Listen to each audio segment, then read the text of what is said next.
One of the most enjoyable things to cook are fruits and vegetables that are in season. I recently got this large quantity of quince, which is known as safarjal in Arabic or beh in Farsi.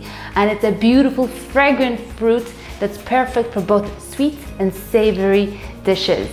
I grew up eating it either raw as just a regular fruit, but my grandmother always used to make a gorgeous dark orange jam out of it.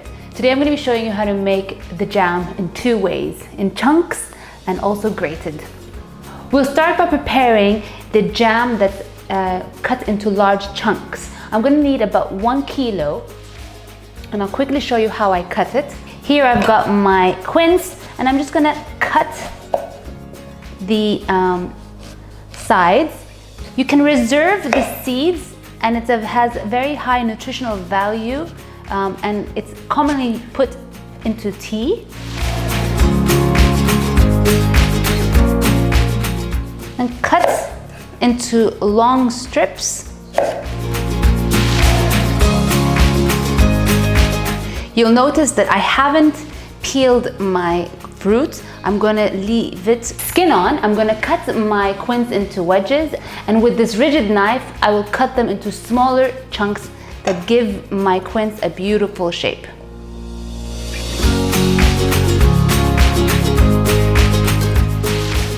I've cut my fruit and now I'm ready to start preparing my jam.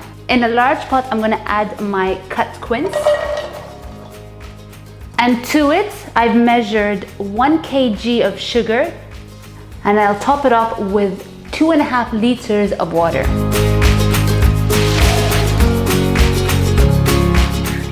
I'm now gonna let my mixture simmer away on medium-low heat for about 2 to 2.5 hours until my syrup begins to thicken.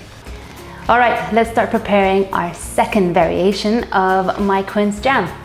For my second variation, I have pre-grated 1 kg of quince, and I've just used a basic grater, and I've just prepared it. You'll notice that it's already starting to have this gorgeous dark orange color. Don't worry, this fruit oxidizes really quickly. It doesn't matter, and when it cooks, it's going to develop this rich color even further. So in my pot, I'm going to add 1 kg of the grated quince, and to it, I'll add equal amounts of sugar. So here I have 1 kg of sugar. And for my grated quince jam, I'm only going to add 2 liters of water.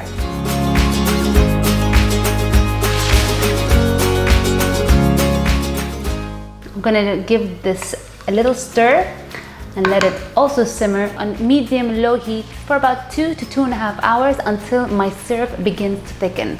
See you guys in a bit.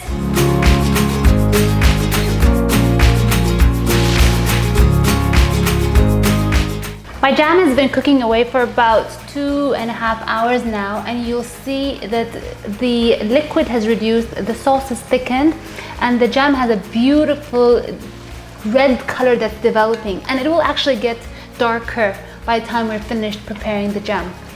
At this point, I'm gonna add about 5 to 6 pieces of cardamom, and this will develop and give the jam a lovely fragrant flavor and smell. And at this point, I'm going to cover my jam with a lid, but first I'll wrap the lid with a kitchen towel. I basically am doing this so that any excess moisture that's going to be evaporating will be trapped into my kitchen towel, because I don't want my jam to spoil and I don't want the water particles to go back into the jam. And I'll leave this to simmer for about 30 minutes. And I'll do the same with the second jam. Add my cardamom pods and cover the lid with a kitchen towel and leave to simmer for 30 minutes. My jam has been bubbling away for the past few hours, and now it's ready.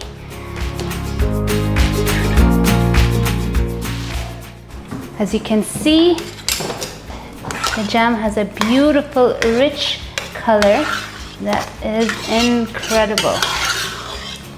And I'm going to store this in a sterilized jar.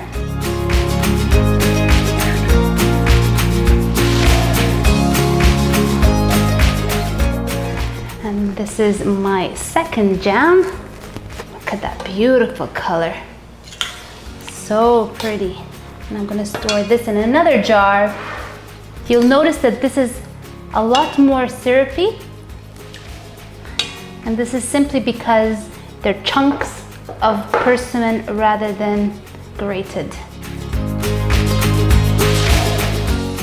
Make sure to cover the jam with the syrup. This acts as a preservative so that it can have a long shelf life.